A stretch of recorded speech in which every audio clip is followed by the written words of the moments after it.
The Jaminda family have just put in a $78 million bid to purchase the Reject Shop. This is huge talk in the discount variety landscape. You know, everyone's got their opinions. Most of them that I've heard have been very negative, you know, money down the drain, not gonna work, why would you want to sink 1 cent into a fledgling retailer that has suffered the same fate that so many have over the last 5 years? But for me, I can't help but think that if they pull this off, it'll be the biggest steal in Australian retail in a very long time. Let's look at some stats. 350 stores with a representation across every state of this country. You know, $800 million in revenue. By far the biggest retailer in this category in this country. And despite many profit downgrades, this is a company that's still in profit.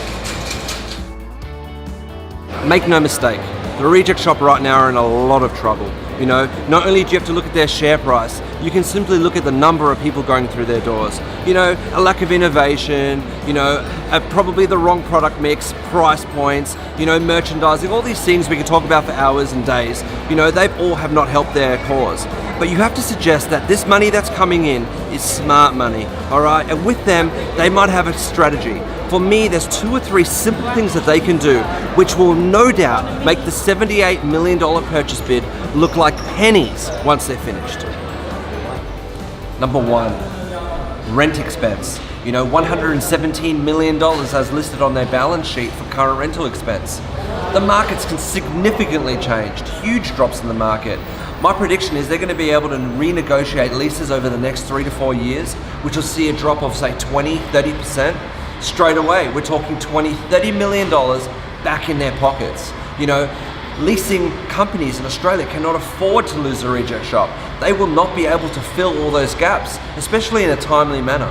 Not to mention the fact that a lot of them won't want to put the money into doing subdivision of those spots. So you've got 700 to 1,000 square meter sites that are either going to be vacant or can ultimately be renegotiated to a more acceptable level.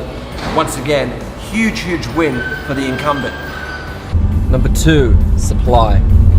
You know, there are a whole bunch of wholesale companies out there that rely heavily on the Reject Shop for their business. You know, as much as you've got this vertical integration of companies going direct themselves, there's still a massive need for the middleman. You know, as much as the retail leasing people can't afford to lose the Reject Shop from their shopping centers, neither can these companies lose them as clients. So what you're going to have is a continuation of what's already happening, which is a tightening up on prices. The middleman margin goes, but ultimately the price of products and the price point that Reject can buy stock for can drop down. Not only that, but they can start to hold a bit more of a monopoly over certain brands and certain products, using their economies of scale to full force. Number 3, staff. You know, like all takeovers, you can inevitably see some sort of a clean out.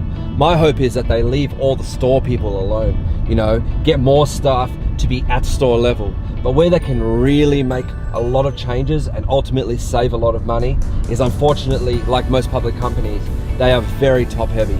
Non-executive board members, you know, way more buyers than they necessarily need, you know, and just a lot of money going to directors.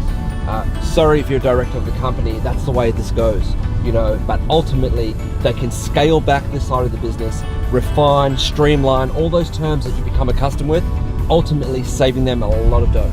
So what would I do if I owned the Reject Shop? Yes, I'd renegotiate better leases. You know, I'd work closely with my suppliers. I'd look at restructuring the entire hierarchy of the company. But beyond that, this place needs a rebranding. It's time to get rid of the yellow and the red, you know, and look at new colors, like it's a new day in 2020.